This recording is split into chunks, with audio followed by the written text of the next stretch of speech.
Hello there, fellow Whovians, it's Tom back again with another episode of Whocast. This is episode number 7, and for this week's podcast, I'm going to be doing a review of the Doctor Who Series 10 episode titled The Empress of Mars. I won't be doing a review of the following episode, The Eaters of Light, as it was kind of confusing. I did warn you all that I won't be doing this podcast as often due to my schedule, and if I understood the episode or not. But man, I love this episode. It was the first true Ice Warrior episode since they came back in Cold War during Series 7 in the 11th Doctor's era. The beginning of the episode was a little bit confusing, as the Dr. Bill and Nardole started out in what looked to be NASA, based on the Americans there, since this is a British show. The rest of the episode had to do with them going to Mars, and oddly enough, Nardole is tasked to grab something from the TARDIS, only to be sent back to the university for an unknown reason, and has to seek the help of Missy to steer the TARDIS back to Mars, which Nardole can't seem to do. Meanwhile, the Doctor and Bill discover these Victorian soldiers who are working with this ice warrior called Friday while on Mars during the 1800s. This has got to be one of the best ice warrior stories in Doctor Who yet, as Cold War only had one, Saldak. As the title of this episode suggests, we are dealing with the Empress of Mars, who is essentially the queen of the Ice Warriors. The design of Ice Warriors are amazing. Even the Empress looks awesome. What's interesting about the way the Ice Warriors and the Empress kill the soldiers is not only is it unique, but also disgusting. They basically get turned into a ball of twisted limbs all scrunched up together, which is kind of gross. Not only do we get a nod to the 10th Doctor's era in the middle with Queen Victoria, in which they used the likeness of the same actress who played the Queen in the episode Tooth and Claw, way back in Series 2, being Pauline Collins. But the ending of the episode was really cool, as we got to see a cameo by none other than Alpha Centauri, an alien character who appeared in the 3rd Doctor's era.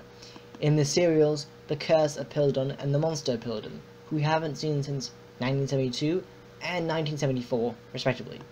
The character resembles a creature with a giant green head with a single eyeball, veins all around the head, and a big light green cloak. It was just a kind of fun cameo for the character that we haven't seen in 43 years. Overall, this episode was really good. The main idea of the episode was that the Empress was revived after the whole Ice Warrior race was asleep for 5,000 years, something that we learned from Saldak back in Cold War.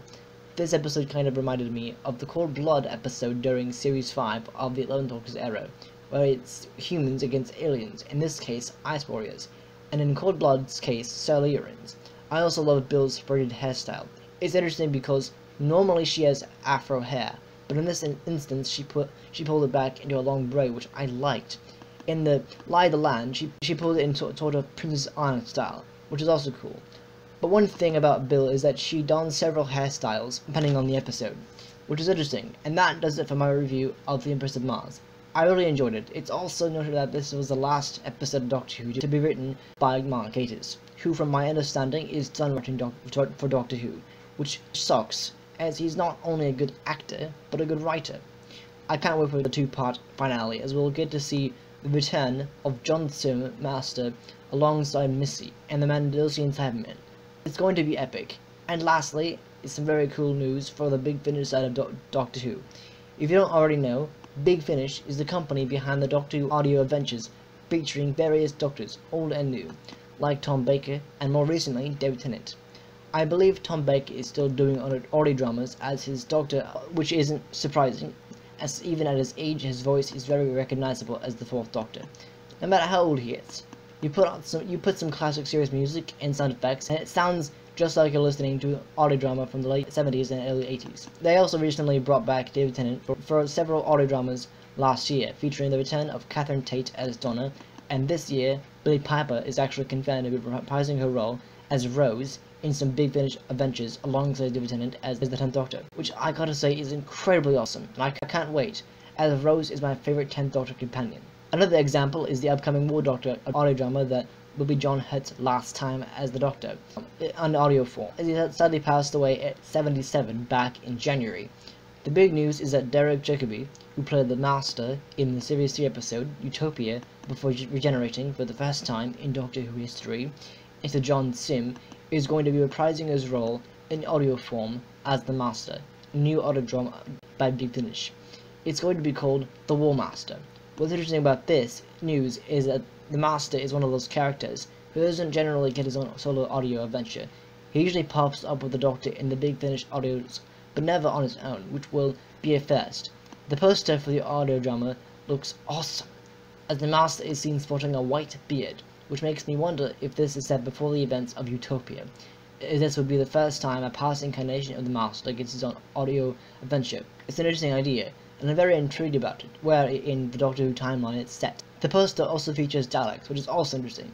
These audio dramas will be released in December 2017, the same month as Anglicon, which is this Doctor Who Seattle convention, and both Peter Davison, who played the 5th Doctor, and Sylvester McCoy, who played the 7th Doctor, will be there. It's going to be exciting. And that just about does it for this episode of Whocast. I hope you enjoyed it. I certainly enjoyed sharing my thoughts on the Empress of Mars and the news. If you did, don't forget to give it a thumbs up, and of course, if you're new around here, want to subscribe for more Whocast coming to you.